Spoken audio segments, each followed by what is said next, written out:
एक वक्त था जब यूरोप अंधेरों में डूबा हुआ था, लेकिन उसी यूरोप के एक हिस्से में एक रोशनी जगमगा रही थी।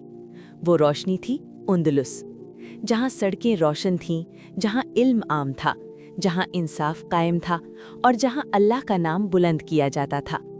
ये वो सरजमीन थी जहाँ कुर्तबा की लाइब्रेरियों में लाखों किताबें मौजूद थीं, जहाँ गरनाता के महल्लात फ़न तामीर का शाहकार थे और जहाँ मसाजिद इल्म के मराकिज़ थीं। लेकिन वक्त हमेशा एक जैसा नहीं रहता।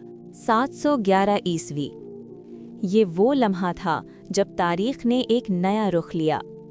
तारिक बिन ज़ियाद अपने चंद हजार सिपाहियों के साथ इस सरजमीन पर उतरे।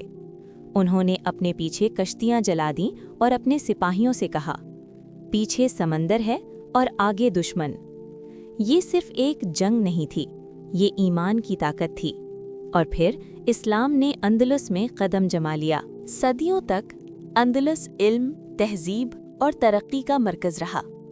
यहाँ के उलमा ने दुनिया को इल्म दिया, यहाँ के हुक्मरानों ने इंसाफ कायम किया। लेकिन आहिस्ता आहिस्ता मुसलमानों के दिल बदलने लगे, दुनिया की मोहब्बत बढ़ने लगी और इत्तेहाद कमज़ोर होने लगा। अंदलुस कई छोटी रियासतों में तकसीम हो गया। हर एक अपनी ताकत में मसरूफ़ था और एक दूसरे के खिलाफ साजिशें कर रहा था। यही वो वक्त था जब दुश्मन मजबूत हो रहा था। कस्तायल और आरागोन, दोनों ईसाई रियासतें, आपस में मुत्तहिद हो गईं। फर्डिनेंड और इज़ाबेला की शादी ने इस इत्तेहाद को और मजबूत कर दिया और फिर उन्होंने एक मकसद तय किया, अंदलुस को वापस लेना। मुसलमान एक दूसरे से लड़ रहे थे और दुश्मन एक हो चुका था।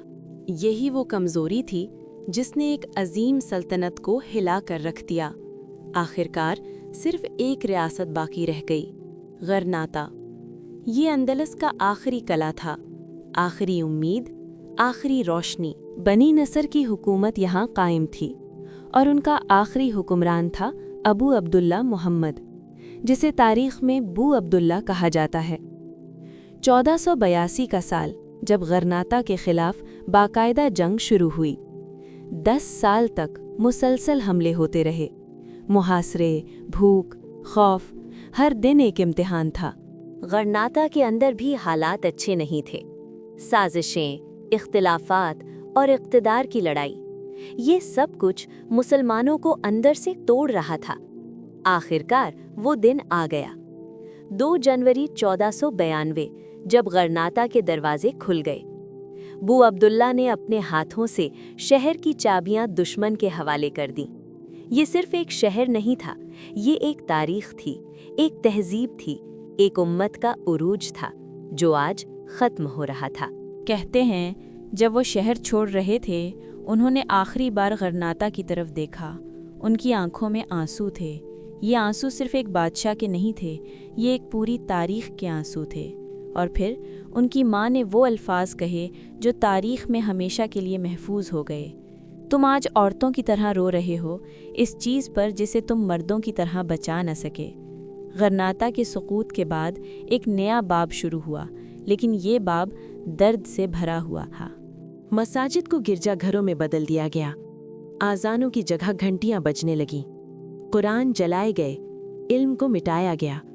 मुसलमानों को मजबूर किया गया कि वो अपना दीन छोड़ दें। जो ना माने उन्हें सज़ा दी गई। ये वो वक्त था जब ईमान का इम्तिहान अपनी इंतहा पर था। अंदलुस का ज़वाल हमें क्या सिखाता है? ये हमें याद दिलाता है कि ताकत सिर्फ हथियारों में नहीं होती, ताकत इत्तेहाद में होती है, ईमान में होती है। जब दिल दुनिया की तरफ झुक जाएं तो सल्तनतें गिर जाती हैं, और जब उम्मत तकसीम हो जाए तो दुश्मन गालिब आ जाता है। अंदलुस आज भी एक सबक है, एक आईना जिसमें हम अपना हाल देख सकते हैं। ये कहानी ख़त्म नहीं हुई, ये आज भी जिंदा है, हर उस दिल में जो सच को समझना चाहता है। हमारे चैनल को लाइक, सब्सक्राइब और शेयर करें। ऐसी ही और इस्लामिक वीडियो हम आपके लिए लाते रहेंगे। शुक्रिया।